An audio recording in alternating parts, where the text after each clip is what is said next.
Really quick before we start, thank you for all the love on my last video. If you subscribe for Star Stable content, don't worry, there will be more. I have more than one interest, and this video has been on my mind for a while.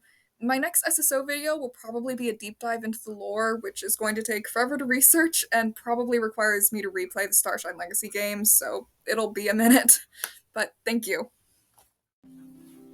Final Fantasy VII released in 1997, which was before I was born. Needless to say, I didn't get into the game until much later, specifically 2023. I don't really play JRPGs, and I only knew Cloud and Sephiroth from Smash Bros., but I really liked Sephiroth's design.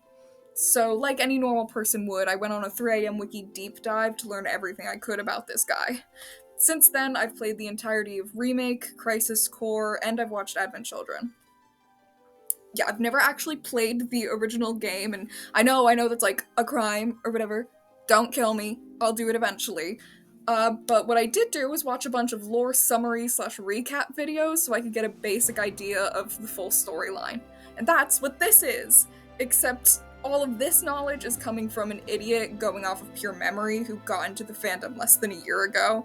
So there's probably going to be some errors. But oh well, let's go through the entire compilation storyline in chronological order. Hopefully. Accompanying this will be my really super awesome Microsoft Paint drawings. So, yeah, my face isn't even really gonna be in this video. Why am I wearing all of this? God. Let's start. Long ago, in a galaxy far, far away, or whatever, these people known as Cetra, or Ancients, lived on a planet that may or may not have a name. Is it called Gaia? I've heard people call it that. I don't know if that's real. Anyway, they could speak to the planet, which is pretty cool. They talked a lot about going to the Promised Land, which is basically just where you go when you die, aka the life stream, which is like the planet's blood. It's made of this stuff called Mako that can be used as an energy source. One day, a calamity fell from the sky named Genova. This alien creature disguised itself amongst the Cetra and ended up destroying them from the inside. With, like, mind control, maybe? Anyway, before Genova could take over the planet, the Cetra managed to imprison her in, like, a rock in a crater or something. Flash forward way into the future. Now the planet is just inhabited by humans.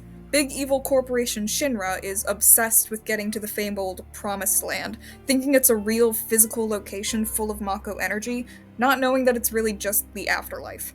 Some scientists working for Shinra dig up Genova. They think it's an ancient at first, which is very much not the case. The scientists, more specifically Professor Hojo, Hollander, and Lucretia, and Gast, but I don't really know much about that guy, sorry. They use cells from Genova in a bunch of different experiments, most notably Project G and Project S. Let's focus on Project S for now. Lucretia and Hojo are married for some godforsaken reason. Seriously, Hojo sucks. And she's pregnant. They inject the unborn child with J cells in hopes of creating some sort of ancient adjacent child that can guide them to the Promised Land. Lucretia consented to these experiments, but she ends up having a very bad time. She starts having, like, visions of the future and stuff, and it's not looking great. When the child, who she has named Sephiroth, hence the name Project S, is born, he's immediately taken away from her. She doesn't even get to hold him. And then, something Dirge of Cerberus, Lucretia ends up sealing herself in a crystal in a cave as, like, penance for what she's done because she can't die because of the Genova cells that are in her now. I don't know. Unfortunate. Let's move on. So this child, Sephiroth, can't talk to the planet or find any sort of promised land, because he is in no way a Cetra. But he is still special. He's like insanely strong and powerful, so Shinra just decides to go with it and turn him, a literal child, into a super soldier. I should note that Shinra has started a war with the neighboring country of Wutai, and is basically genociding them in the name of progress. This is where we start getting into Ever Crisis / The First Soldier, which I have played most of. Storyline hasn't been completed yet, probably because it's stuck in gacha game hell. But it has offered us a little glimpse into Sephiroth's childhood. And spoiler alert, it's not great. We know he was sent into war at approximately age 14 or 15, and that Hojo was clearly, like, abusing him to try to make him stronger, which was a wild thing to drop in the middle of an otherwise silly, goofy Halloween limited time event. Okay. He doesn't know Hojo is his father, and all he has of his mother is a picture of her. Hojo clearly lied to him because Sephiroth thinks his mother's name is Jenova. He asks everyone he meets about her, hoping to find her, but we'll learn later on that he was eventually told that she died in childbirth, which is also a lie. So yeah, mommy issues and all-around trauma. Now let's flash forward again to Crisis Core, which I can actually give a fairly decent summary of. I played it pretty recently. So Project G, which I mentioned earlier, created Angeal and Genesis. They're childhood friends who join Shinra's soldier program, and they become first-class soldiers along with Sephiroth. They also become Sephiroth's best and only friends. Angeal, who wields the Buster Sword, is a mentor for the second-class soldier, Zack. Zack's dream is to become a hero, and wants to make first class. Pretty early on into the beginning of Crisis Core, we learn that Genesis has contracted some sort of uncurable illness and has deserted Shinra along with a bunch of other soldiers who decided to follow him. Zack is tasked to help track down Genesis, and we learn that because of the J cells that are in him, he's got this thing called degradation, and his mind and body are essentially decaying, and he also has the sick black wing. He works together with Hollander, the scientist who did this to him, to try to find a cure. And they also turn all the other soldiers he deserted with into Genesis copies or clones. For reasons? I adore Crisis Core, I really do, but I'm not gonna sit here and tell you it's a well-written game. I only understood about 75% of what was going on at any given moment. It has a lot of great ideas that I really love, but they're just not explored super well. But, at some point, Angeal, who has the degradation as well, also deserts to be with Genesis. He's kind of fickle about it, though. He keeps coming back to kinda help Zack, but also won't actually stay. This is really hard on Zack, and also really hard on Sephiroth. Seph refuses missions to eliminate Jen and Angeal because they were his best friends, but he's also upset at being abandoned by them since they both just up and left without saying anything. It's implied that he locks himself away doing research for days at a time and isn't really eating. Zack ends up watching Genesis fall to his death and is forced by Angeal to fight and kill Angeal, so he's also not doing great, that's for sure. He gets the Buster Sword at least.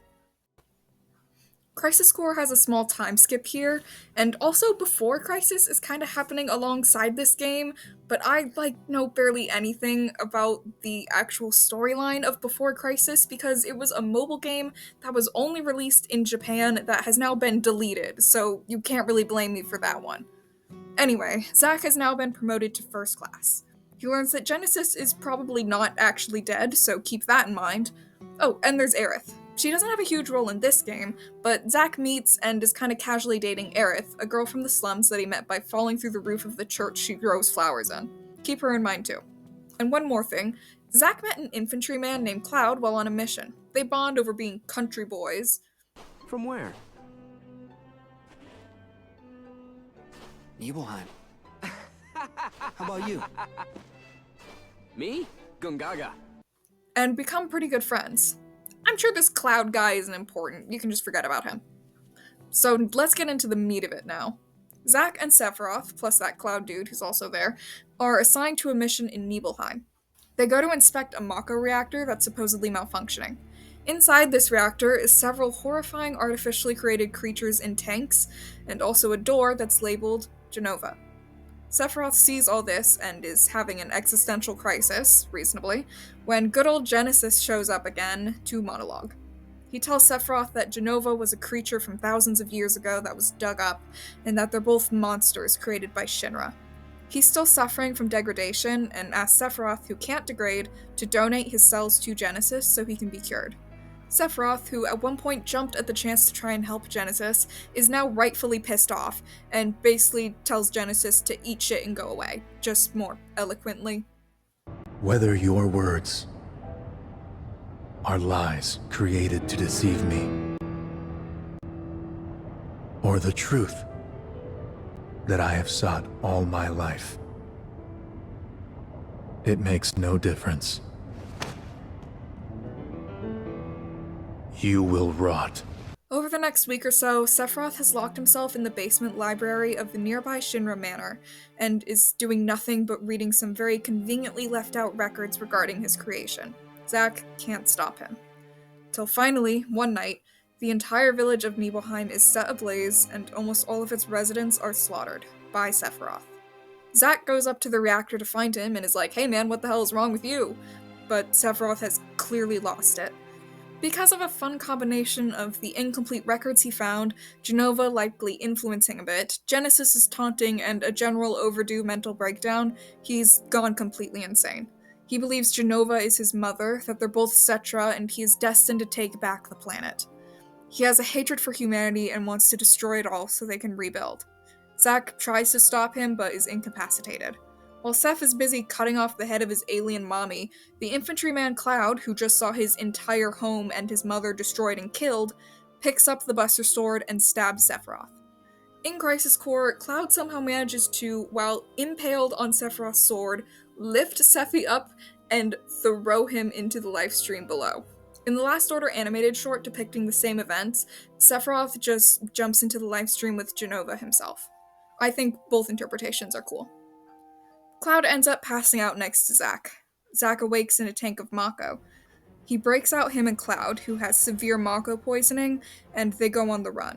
Turns out, while they were both unconscious, Hojo used them as experiments for like 4 or 5 years, and now they're escaped specimens hiding from Shinra. Zack ends up going to find Genesis's hiding place, and they fight.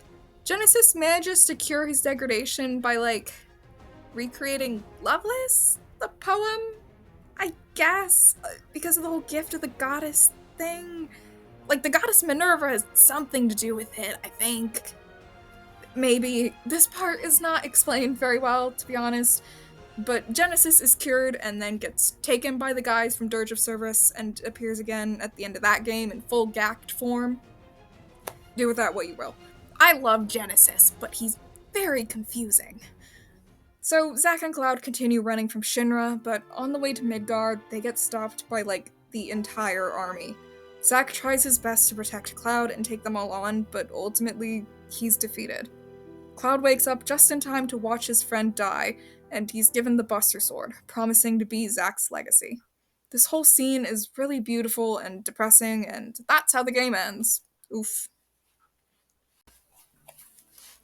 God, this pleather is getting warm.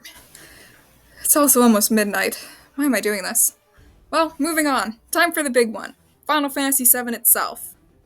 Yeah, I haven't actually played this one yet, so anything past Remake is gonna be rough. Also, Rebirth hasn't come out yet while I'm recording this. It probably won't even be out by the time I've released this, if I can edit fast enough. We'll see. So, we follow Cloud, ex-soldier first class, sort of, and wielder of the Buster Sword, who's currently being employed by the eco-terrorist group Avalanche. They're trying to stop Shinra from their evil corporation activities, so they're going to blow up a Mako reactor. The group on this mission consists of Barrett, Wedge, Biggs, and Jesse. And Cloud, of course, who doesn't really want to be there, but he's getting paid for it. They go do their tutorial stuff, and the reactor explodes, but the explosion is much larger than anticipated. Keep that in your back pocket. They go back to their base at the bar 7th Heaven, and we meet Tifa, Cloud's childhood friend from Nibelheim. More stuff happens, yada yada, they go to blow up another reactor or something, and Cloud ends up falling off the upper plate of Midgar through the roof of a church someone is growing flowers in. Sound familiar, perhaps? Here he meets Aerith, who asks him to protect her from the Turks, agents of Shinra, who are trying to convince her to come back to Shinra. We don't learn this until later, but Aerith is actually the last Cetra. She and her mother escaped from Shinra, and while her mother died protecting her, Aerith has been hiding out in the slums with an adoptive mom. That's why the Turks are trying to get her back. I adore the Turks, by the way. They don't have a huge role in the story, though, so just throwing that out there. I love them. Cloud and Aerith escape, and Cloud's about to go back home to meet up with Avalanche again, but they get sidetracked with trying to save Tifa from Don Corneo, who is just the absolute worst. I don't want to spend too much time with him, but Cloud puts on a killer drag performance, and then the three girlies go to interrogate Corneo. He tells them that Shinra is planning on dropping the upper Sector 7 plate onto the slums, effectively destroying Avalanche's base, as well as killing thousands of innocents, by the way, and then blame the fall of the plate on Avalanche. Shinra are also the ones who enhanced the earlier explosion that Avalanche set off so they could paint them as being more dangerous than they were. Avalanche reconvenes to try and stop Shinra from dropping the plate, but things don't go too well. Wedge, Biggs, and Jesse all die, unless you're playing Remake where Wedge and possibly Jesse survive. They put up a good fight, but the Turks, Reno in the original and Root in the remake, end up dropping the plate. Though I could make a whole other video on how much I love Reno and Rude and how they're literally married and in love, but I won't get into that here. Just, know that I have it in me. Aerith was also taken by Shinra amidst all the chaos. Everyone's devastated by the destruction of Sector 7, but there's not really anything they can do, so Cloud, Tifa, and Barrett focus on rescuing Aerith. They bust into Shinra and break her out of Hojo's lab and are assisted by another one of Hojo's specimens, this funky lion dog creature called Red 13. He joins the party, and I think you learn at some point in the future his actual name is Nanaki? Before the party can escape, guess who shows up? That's right, they follow a trail of blood up to the president's office and Sephiroth is there, and he's just stabbed and killed the president of Shinra. Cloud is like, holy shit, I thought you were dead, but he's very much not. He is kind of just a decoy of sorts. Sephiroth can possess and puppet those who have his/Genova's cells put into them via more Hojo experiments.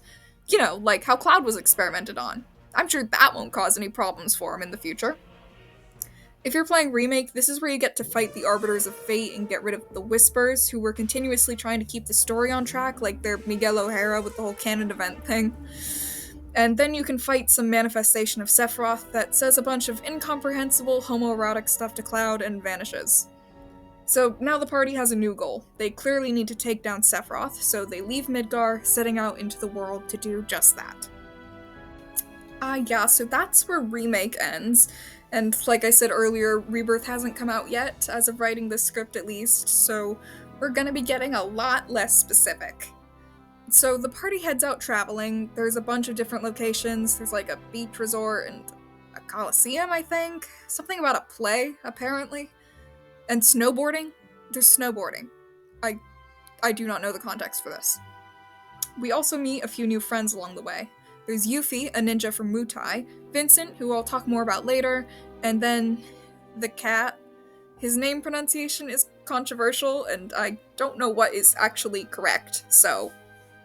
He's like a robot or something anyway, controlled by a guy named Reeve, who works for Shinra but is secretly defected to help Cloud and friends. And Sid, the guy with the spaceship. I don't know how I forgot him. I am so sorry, Sid fans. The most important thing that happens is obviously when they go to get the holy materia. Aerith is just chilling and praying, and then,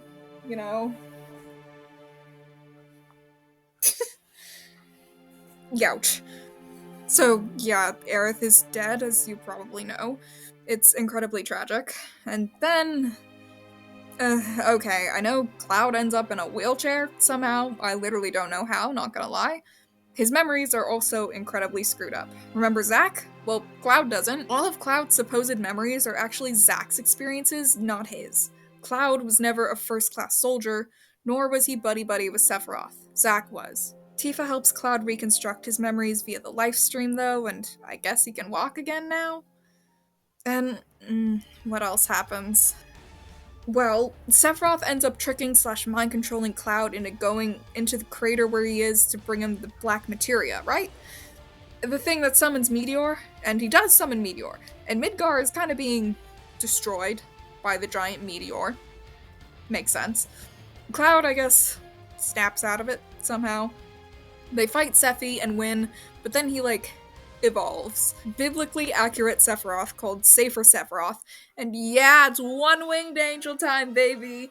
Even though he has a ton of wings. You see, the whole one black wing thing that you might associate with Sephiroth isn't in the original game.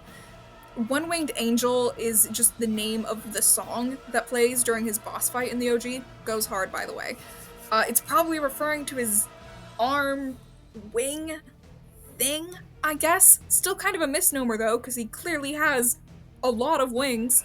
More than one, that's for sure.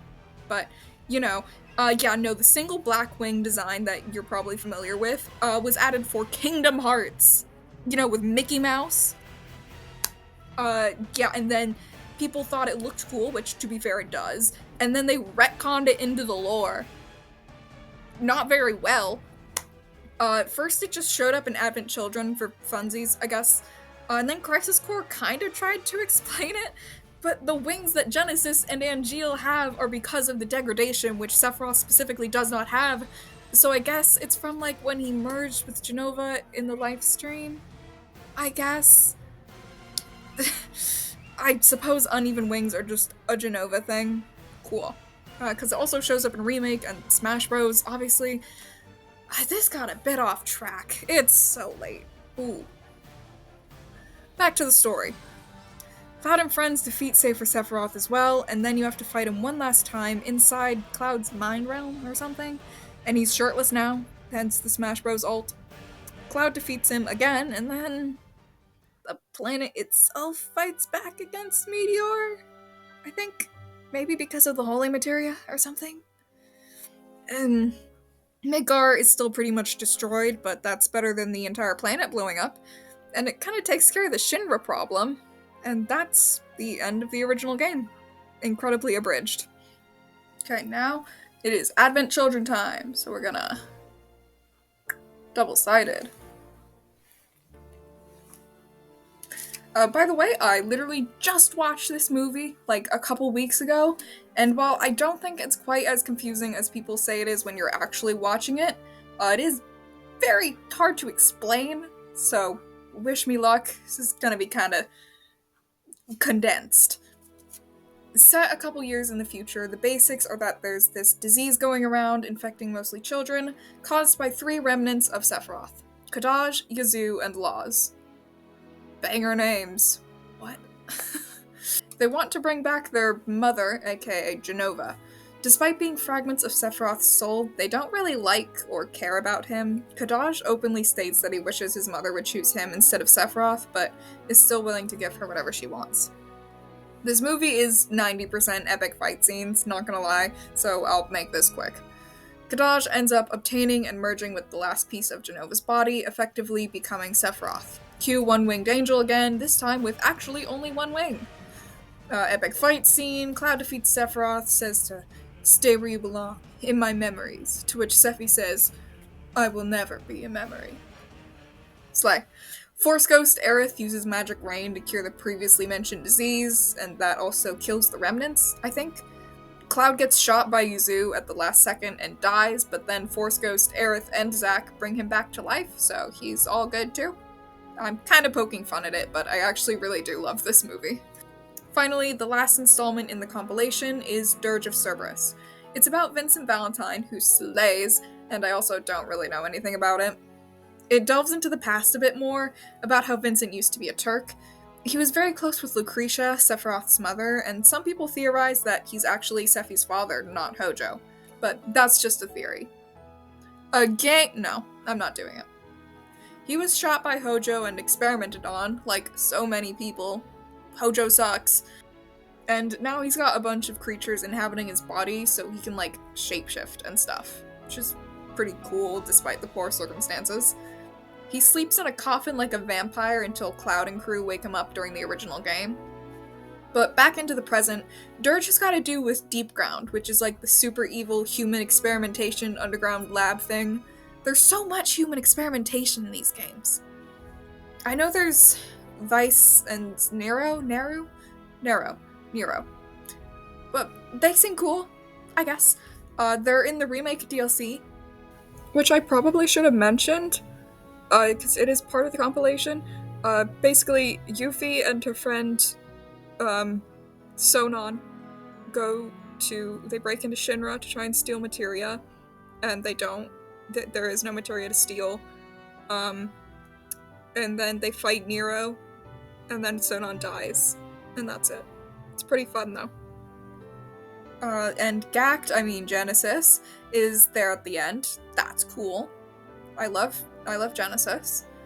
I can only assume this game is about dismantling Deep Ground because human experimentation is bad. So yeah, that's the last thing in the chronological timeline.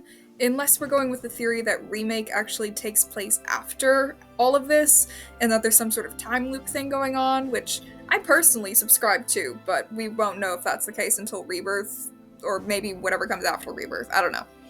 Let's see if this part ages poorly or not. There's also a couple books, but I can't tell you literally anything about those, so I won't bother. And I'm not gonna get into any crossover games like Dissidia or Kingdom Hearts. That's unrelated. I don't think that counts as the compilation, so we're not talking about that. But then this is the end! I hope you enjoyed my beautiful artwork, and thank you so much for watching. It's 12:16 a.m. and I've had about one meal today, so I am going to go eat and then sleep so I don't lose my mind in a library and burn down a small village. That wasn't a heart. Bye.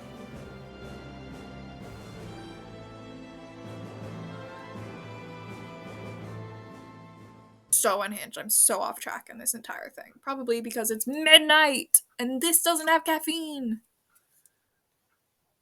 Maybe I'll make a blooper reel at the end because this is rough. And one more thing. Zach met an infantry... Ooh. And one more thing. Zach met an... Okay, infantryman. I'm gonna stumble over that word every time. Wait, what is this sentence I wrote?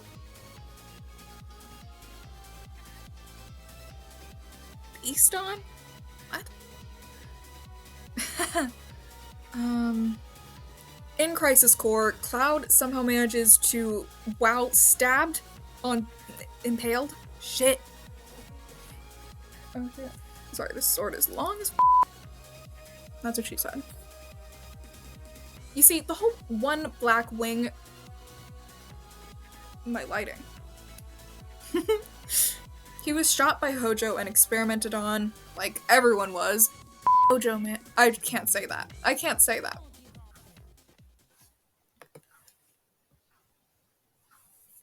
Hello? Turn off. The recording won't stop. Help. Bro.